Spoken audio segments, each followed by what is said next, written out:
Hi everyone, thanks for joining us for Webinar Wednesday. This is Tina McMechen, Acting Executive Director for the American Society for the Positive Care of Children.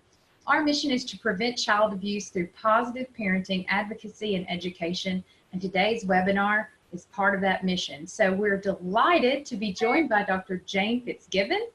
Jane, I'm so glad you're here, and please take a minute to introduce yourself and tell us all about your background and your books. Okay, thank you, Tina. Hello, everybody. Nice to be here with you today. I live in upstate New York, town of Ithaca, which is a very pretty place to live at the end of the lake. I'm married. I've actually been married for 42 years, and we have 3 grown children, all of whom are also married, and we have 3 grandchildren. 42 years is impressive, Jane. That's quite a feat. And I understand you guys have fostered how many children?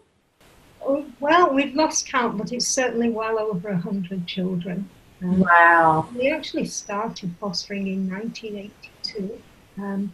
We were the parents of 2 very small boys at that time, and we saw an article in a local newspaper saying how great the need was for foster parents in our little town in northern England. And we thought, well, maybe we could do that. So we applied and we went through the process of training courses and ultimately got our first placement. And it's really interesting because you remember the children, but the children don't age in your memory. So I can still remember the baby, the first child we had, the little girl we got. And it was quite an amazing experience. Well, and it's my understanding that you share these experiences with us in your various books, and so I'm really excited to hear more about your experience as a foster parent. So would you like to share some specifics about how you practice the art of loving nonviolent parenting as a foster parent? Yes, well, one of the things that we noticed about the children was that all the children who came to us had been the victim of violence in some way. The violence was sometimes physical, sometimes psychological, sometimes sexual, and sometimes systemic, because even the act of taking a child from a parent was a violence. However poorly that child has been parented, it still is a violent act. So we noticed that, and then we really made a choice to become non-violent people. We were already working in that field. My husband's academic work is non-violence, and he's written a lot of books on non-violence and speaks at places about it. So we were already working on non-violence. So it's really, how do we apply this to children? In a sense, it's the triad of the feeling, thinking, doing. So we saw the children, we felt for them emotionally, we felt their needs. And then we thought about it, well, what can we actually do to help here? And then we're trying to do it. It's been quite a journey. Wow. Well, and we're just delighted to have you here today to learn more about that. So I understand that you've written several books, and your new book is called Nurturing Strangers. Is that right? Yes. So what can you tell us about your new book, and maybe share some of the tips from your new book about practical strategies for nonviolent parenting? Well, probably first I should say that we wrote in 2016 this book here, Welcoming Strangers. We wrote that about the Nonviolent Re-parenting of Children in foster care, and we expected that would be the last book we wrote on foster care. It is a combination of nonviolent theory and stories of what we've learnt from the various children we've had.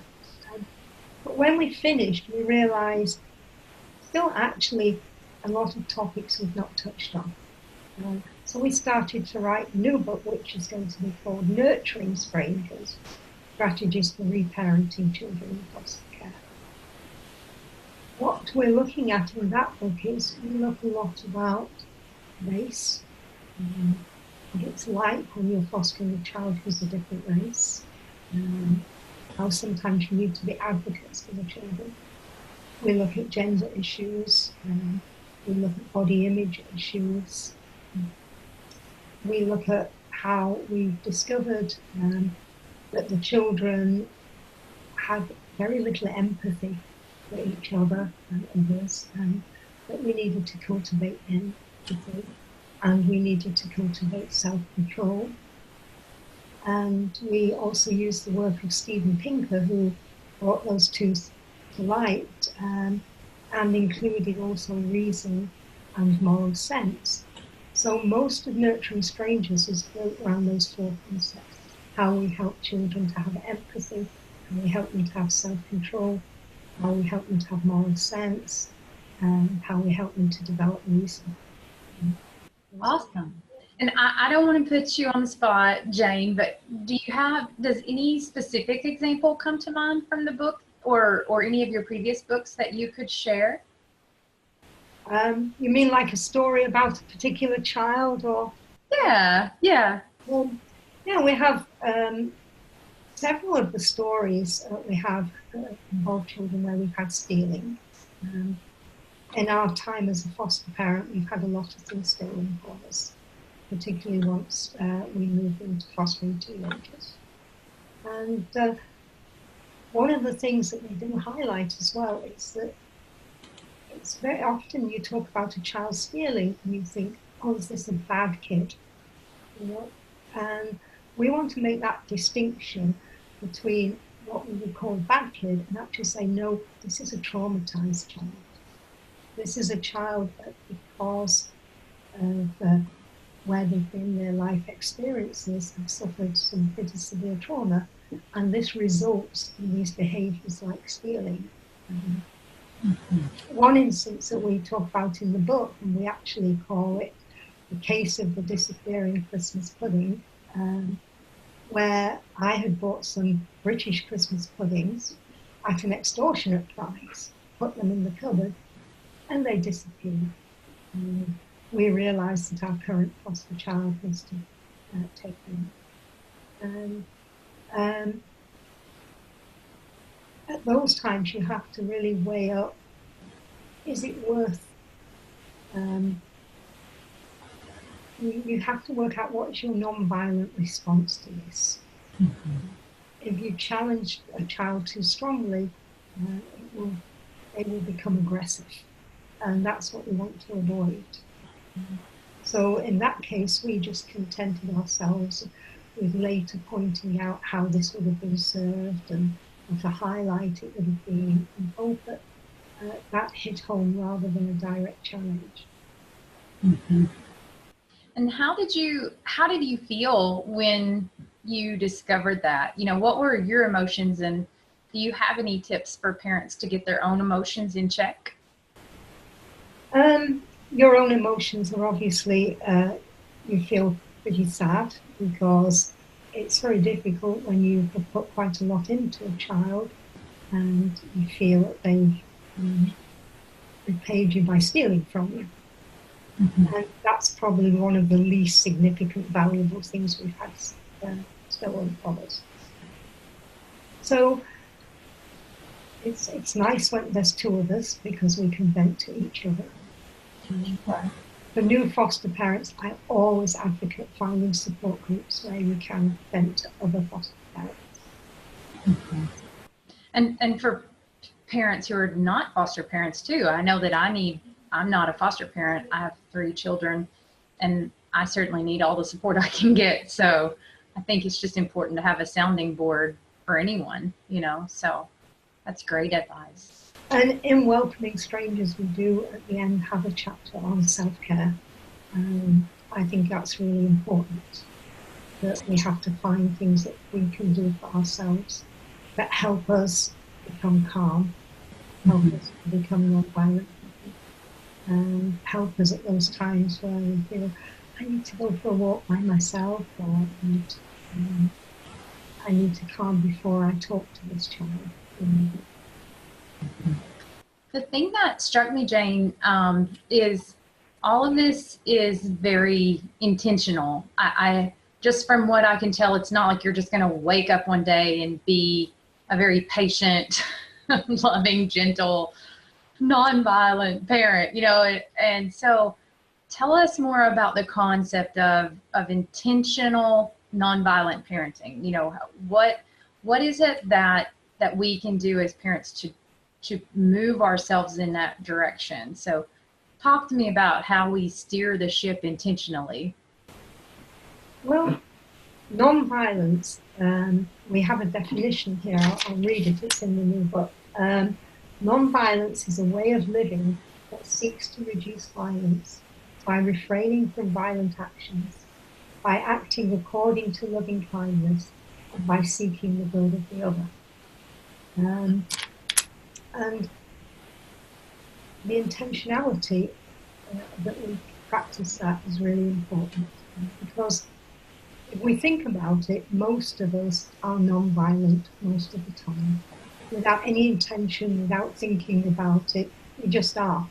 We're all sat here now listening to the webinar, or speaking in my case, and we're being non-violent. But intentional non-violence almost goes a step further. That you are almost speaking non-violence on front with the children. So if somebody cuts you off in the car, rather than having a violent reaction, you intentionally moderate your reaction to, well, it doesn't matter, you know, we'll still get there, it's not a big deal. Kind of that intention of being non-violent. I find I speak non-violence around with children I have a lot. It doesn't matter if that person's pushed in front of us at the checkout, we're just going to be calm. I think the other thing that struck me is we think about nonviolent as being like, don't hit, which, you know, with my 3 children, that's not my problem. But my problem as a mom is, you know, everything seems so frantic and life is moving so fast. And I'm guilty of a different type of violence, which is like screaming at them, hurry up and get in the car, you know. And tell me a little bit about your perception of, you know, just today's society and how frantic everyone is, and how your view of intentional parenting is all about really slowing down, taking a breath, and approaching things in a different way. What can you tell us about that?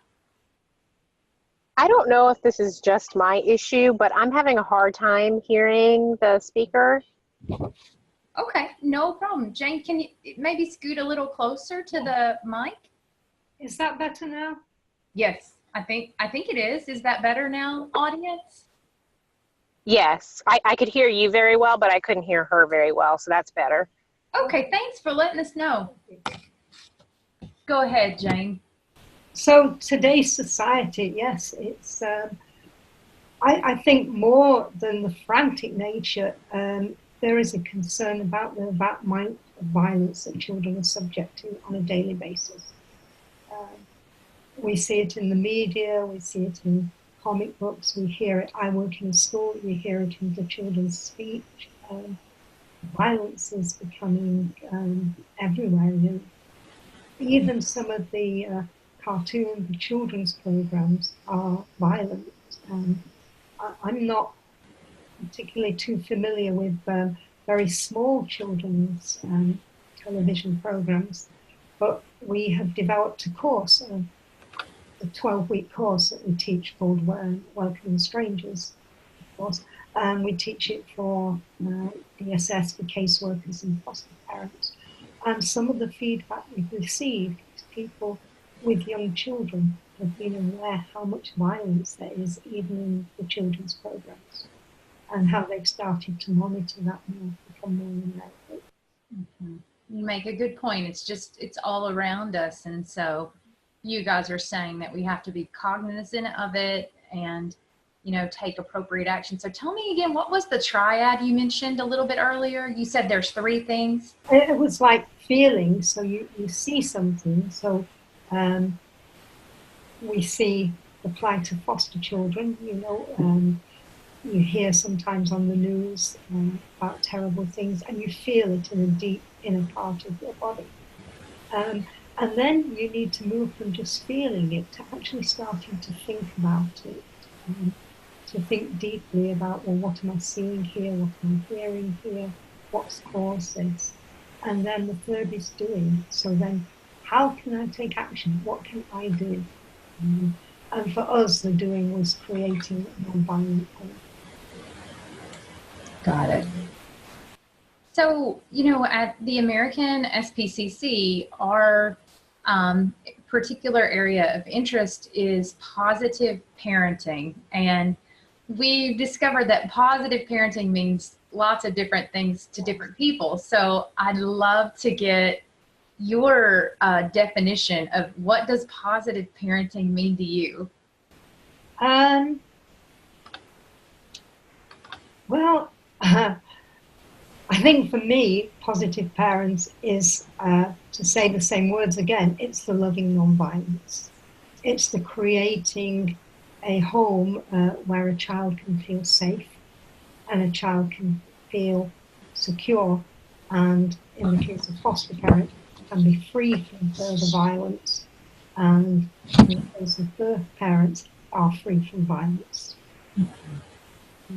What do you think? We've heard a lot about ACEs, adverse childhood experiences, right? And so there's a lot of research out there about the impact of negativity in childhood, but let's flip that on its head.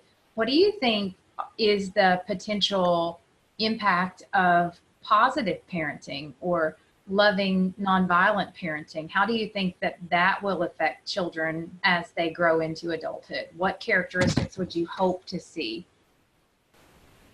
Well, we do actually touch on the ACE study quite a lot in the new book and talk about how there is a need of a stable adult.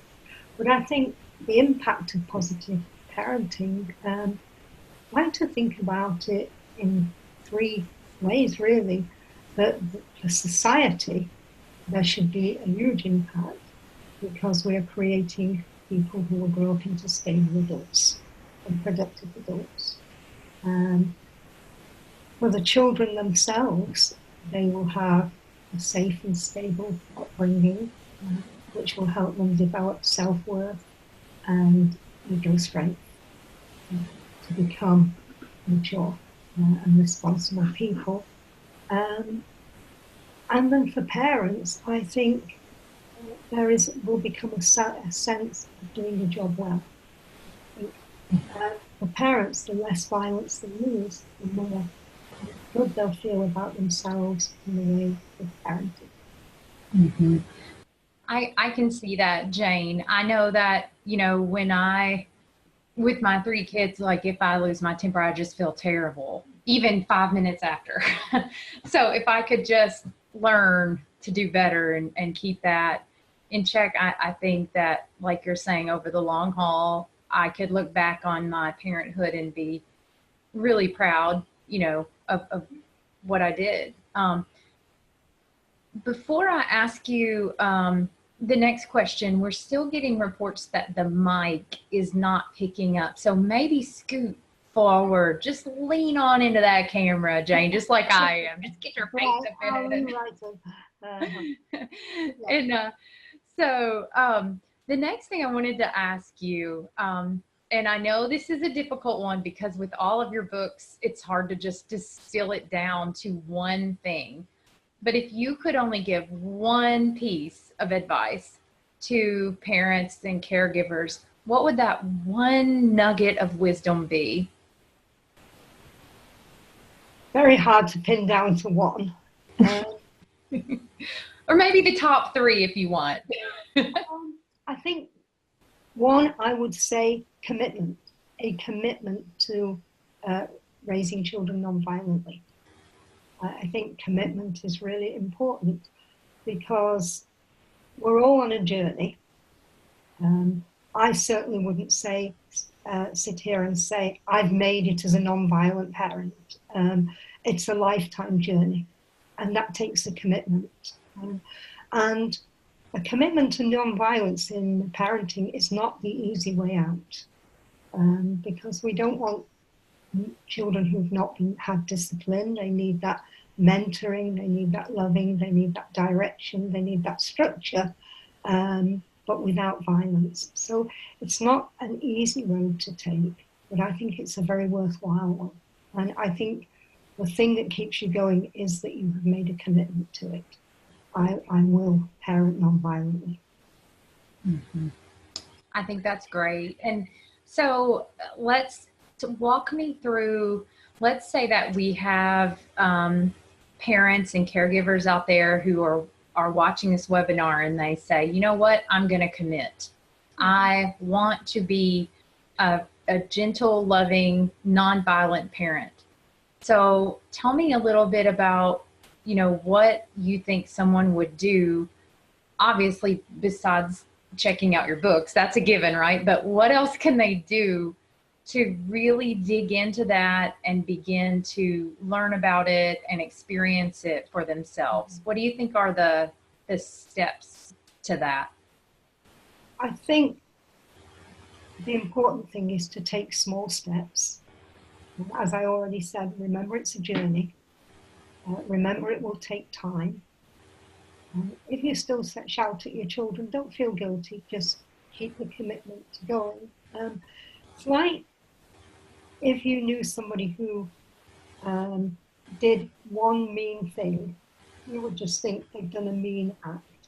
If you knew somebody who'd done a mean act every day, you would start to say, oh, that's a really mean person. Mm-hmm. So in the same way with non-violence, start with those steps. Start looking for a kind act to do. Start looking for a place to show compassion. Mm-hmm. Start being gentle in your voice. And as you start the steps, you start to build this profile of becoming a non-violent person. Mm-hmm. That's great advice. You know, it made me think about something that I think is worth discussing. So, Jane, let's say that my 6-year-old is about to run out in the street, right? That's, in your view, that's a different scenario, right? Like in that situation, it would be okay to be like, Laura, watch out, there's a bus, you know?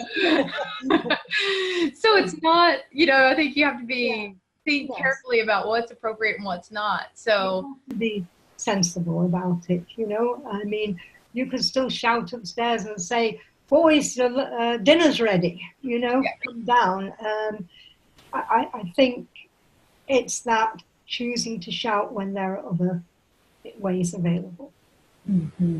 And actually, you mentioned shouting. That is really probably one of the hardest. To get under control.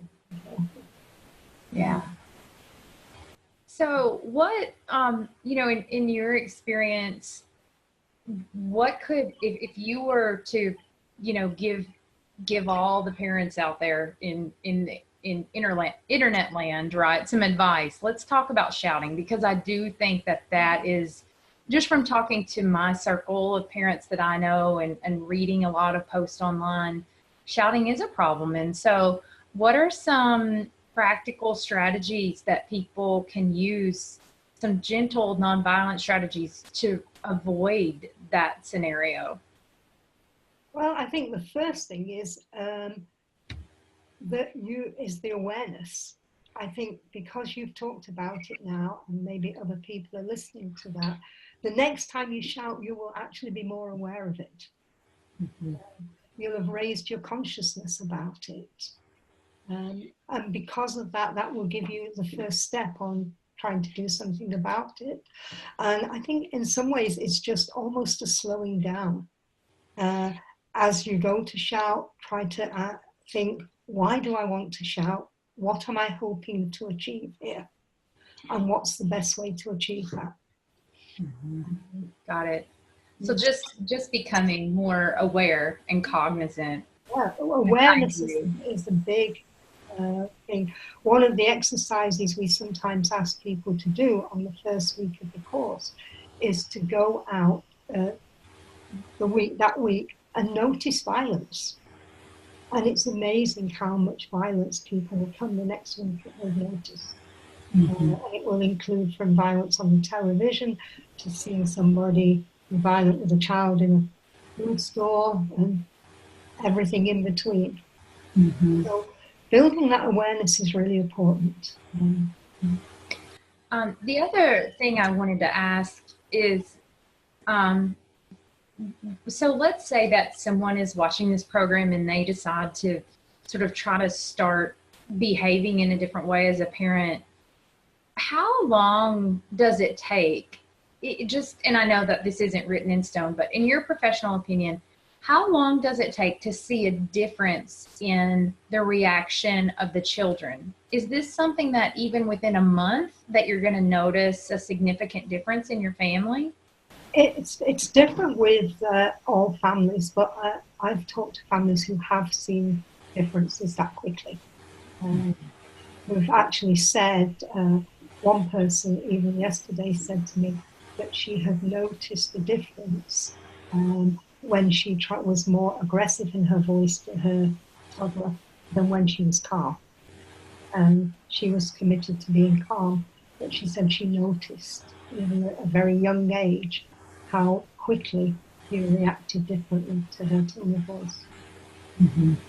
Great. So that's great. Maybe some of our families can see some improvement fairly quickly. I think it's kind of like if you go on a diet, right? You want to get in a smaller size of jeans pretty quick so you don't give up on it, right? But, children have, especially in foster care, they suffered different amounts of trauma, and it's really difficult to put a figure on it, say, this time, because some of the children, particularly in foster care,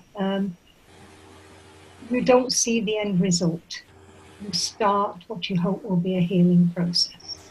Then the children move on or they return home. And you hope that you've planted some seeds that there is a different way of doing things. So it's a long-term impact. Long-term.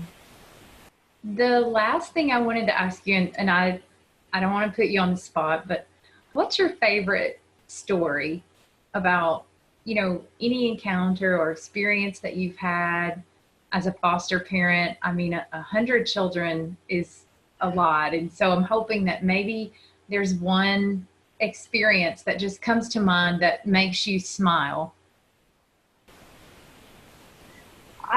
There was one that makes me smile always.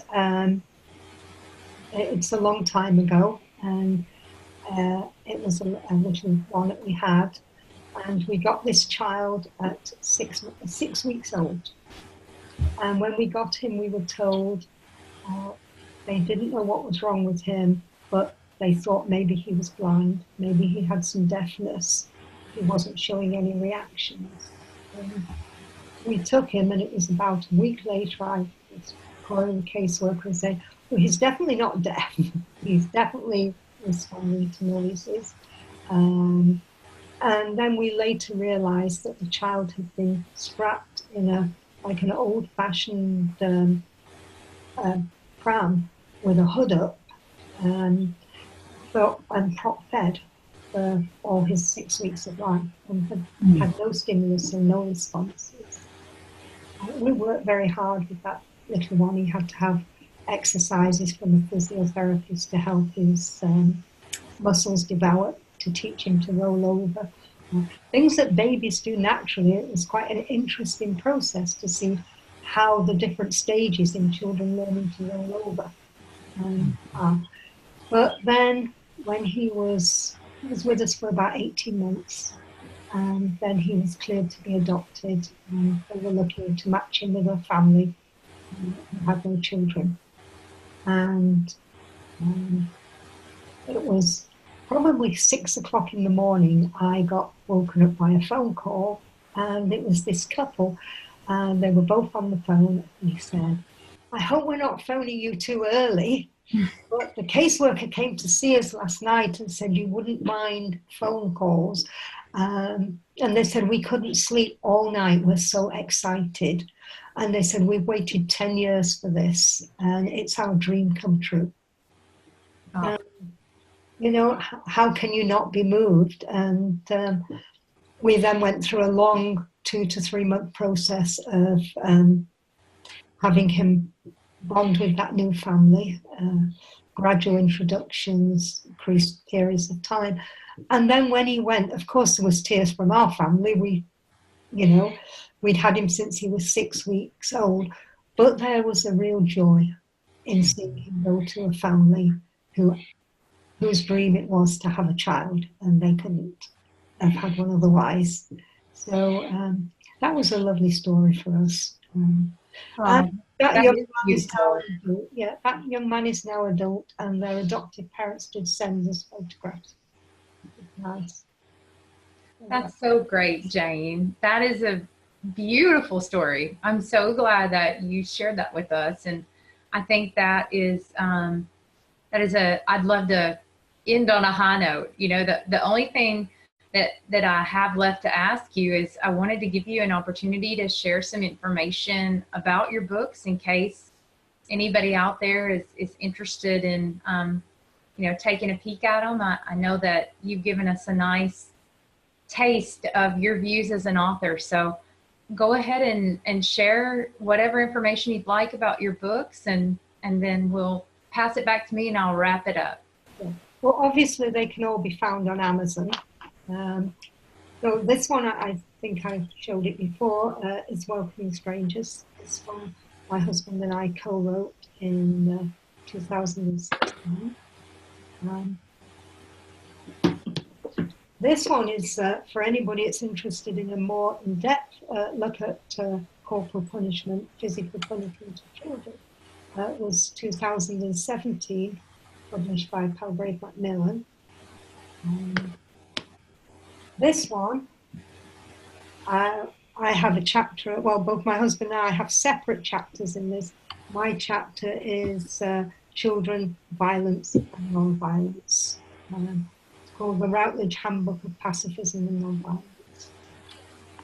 So there's those three. And the new book will be out, we hope, by the new year. And the new one is Nurturing Strangers. Nurturing Strangers, Strategies for Reparenting Children in Foster Care. Fantastic. A lot of people have read them who don't have foster children and found them helpful generally. Well, we're delighted that you took time out of your busy schedule to spend time with us today. It's been enlightening and wonderful to hear more about your experiences, and your knowledge is so impressive. And so thank you for spending time with us.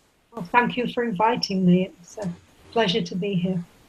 Well, it's our pleasure. And for all of you guys out there, thanks for spending time with us today.